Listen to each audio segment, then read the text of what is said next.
एक बार एक किसान परमात्मा से नाराज़ हो गया। कभी बाढ़ आए, कभी सूखा पड़ जाए, कभी धूप बहुत तेज़ हो जाए, तो कभी ओले पड़ने लगे। हर बार कुछ न कुछ कारण से उसकी फसल थोड़ी बहुत खराब हो जाए।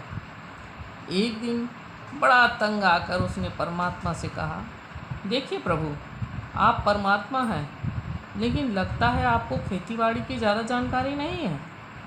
एक प्रार्थना है, एक साल मुझे मौका दीजिए, जैसा मैं चाहूँगा वैसा मौसम होगा, फिर आप देखिएगा कि मैं कैसे अन्न के भंडार भर दूँगा।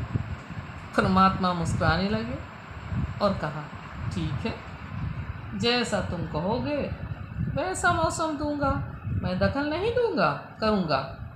किसान ने गेहूँ की फसल बोई। जब धूप चाहिए तब धूप मिली, जब पानी चाहा तब पानी मिला। तेज़ धूप, ओले, बाढ़, आंधी तो उसने आने ही नहीं दिया। समय के साथ फसल बड़ी होने लगी। किसान की खुशी का कोई ठिकाना नहीं रहा, क्योंकि ऐसी फसल तो आज तक नहीं हुई थी। किसान मन ही मन सोचा, अब पता चलेगा परमात्मा को कि फसल कैसे करते हैं। बेकार ही इतने वर्ष हम किसानों को परेशान करते रहे। फसल काटने का समय भी आ गया। किसान बड़े गर्व से फसल काटने गया, लेकिन जैसे ही फसल काटने लगा, एकदम से छाती में हाथ रख के बैठ गया। गेहूं की एक भी बाली के अंदर गेहूं नहीं था। सारी बाली अंदर से खाली। बड़ा दुखी होकर उसने परमात्मा से कहा, प्रभु, ये क्या हुआ? तब परमात्मा बोले, ये तो होना ही था।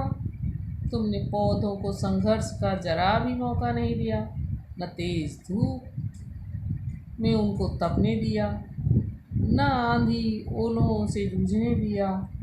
उनको किसी प्रकार की चुनौती का एहसास जरा भी नहीं हुआ। इसीलिए तुम्हारे सब पौधे खोखले रह गए। जब आंधी आती है, तेज बारिश होती है, ओले गिरते हैं, तब पौधे अपने बल पे से खड़ा रहता है और वो अपना अस्तित्व बचाने का संघर्ष करता है। और इस संघर्ष से जो बल पैदा होता है, वही उसे शक्ति देता है, ऊर्जा देता है, उसकी जटिलता को उभारता है।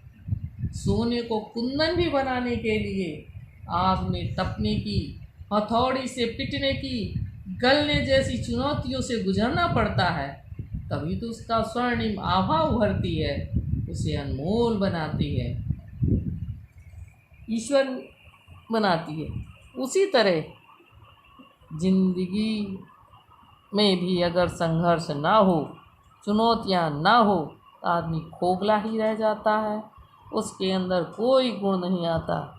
ये चुनौतियाँ ही हैं जो आदमी रूपी तलवार को धार बना देती हैं और उसे सशक्त और प्रखर बनाती हैं। अगर प्रतिभाशाली बनना है तो चुनौतियाँ स्वीकार करनी पड़ेंगी, अन्यथा हम खोखले ही रह जाएंगे। अगर ज़िंदगी में प्रखर बनना और प्रतिभाशाली बनना है, संघर्ष और चुनौतियों का सामना करना तो पड़ेगा ही।